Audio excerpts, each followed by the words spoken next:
Well, this is my daily vlog featuring Jackliner Bus Body number 68, Chris Aplaco and Alfred Saracanlao. Ayan, basta check po tayo. Wala naman tayo problema. Well, as it noticed, according to the security of the Jackliner group, kung maaari, kasi marami pong mga bashers. Yes, marami pong mga bashers kasi parang kumbagang maaksyon sa Pogo or maybe what sa happenings in West Philippine Sea, alam na, unexpected to ang pangyayari niyan. Kaya ang mangyayari, sa Santo Tomas na ako magpa-vlog. Alam na, Santo Tomas, bago ako bumalik sa Petron Makiling Overpass para magtawag ako ng pasahero. Hindi ko naman schedule today. Mamaya pa akong alas 3 ng hapon. Yun. Okay na sa akin kung makaluwag na ako ng schedule. Well, nasabi po sa akin ng isa din sa mga kasisteran ko sa Adventist Church na kung maaari po mag-online worship service within, kasi ilang linggo na lang, birthday ko na yun August 11, birthday ko pala yun.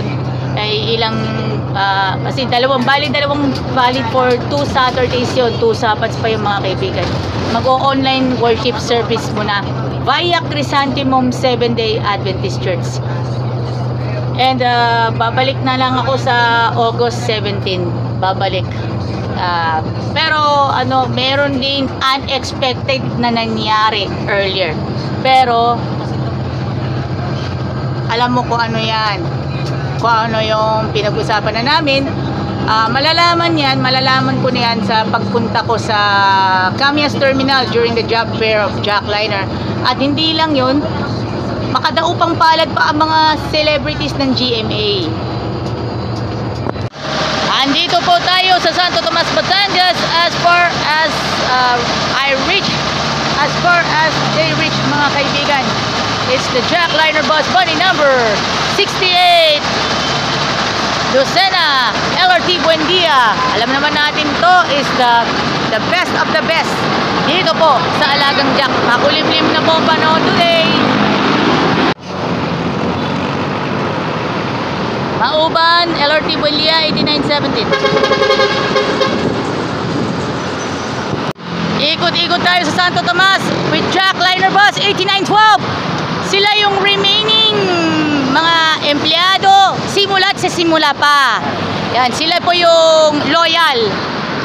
Reynaldo Villanueva also loyal. Pero ang konduktor iba na.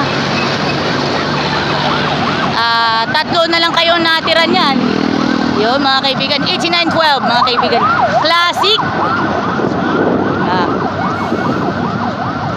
Okay mga kaibigan, baka maka-copyright po tayo. Okay, yan mga kaibigan, 8912 Jackliner bus.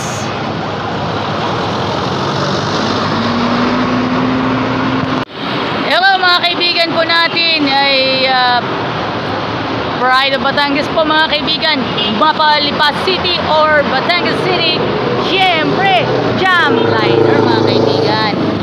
Jamliner is going to LRT Buendia via Alabang and AC Tex mga kaibigan. 1558 Jamliner bus mga kaibigan.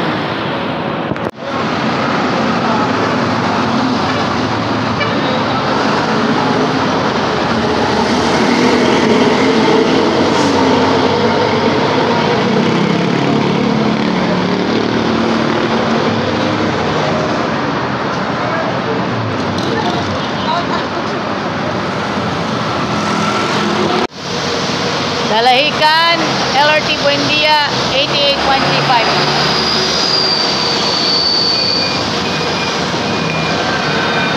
Tamang-tama sa inyong pagpunta sa World Food Expo, dun po sa World Trade Center and SMX.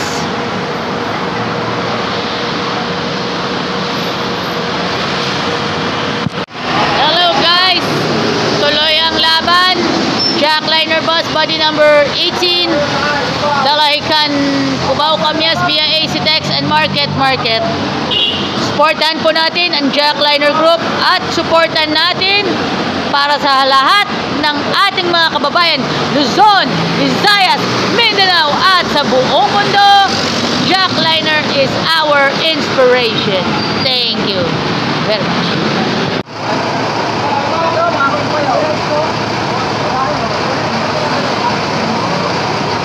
Ang nakikita po natin ay magbibigay po tayo ng saya sa madlang people, Luzon, Visayas, Mindanao at sa buong mundo. Ipinagmamalaki po natin ang Jackliner para sa kabutihan po nating lahat. Okay mga kaibigan, dito po tayo sa Santo Tomas, Batangas, makulimlim. Malakalakap pa po yung ulan, maambon po mga kaibigan, kaya ay nagsisikap pa rin. Naglakad ako from Barangay Simsim hanggang Makiling, makapagtuloy ako ng turbina, yun nga lang, alam naman natin yan. Kaya bakit ako nandito sa Santo Tomas? Para magbigay ng aliw, magbigay ng saya para sa ating lahat. Siyempre, Alagang Jack, alam na this.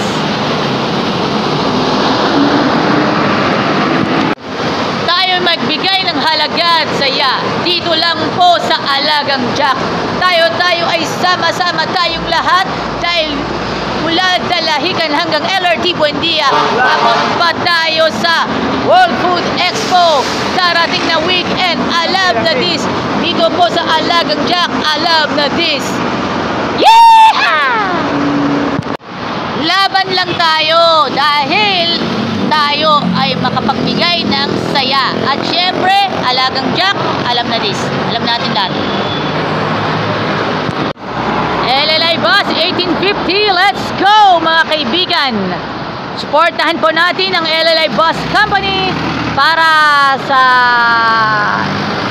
masayang biyahe. At syempre naman po, bigyan na natin ng kahulugan, magandang kahulugan po sa bawat isa sa atin. Maging positive vibes po tayo mga kaibigan. Thank you very much. Luzon, Visayas, Mindanao, handa ka na ba?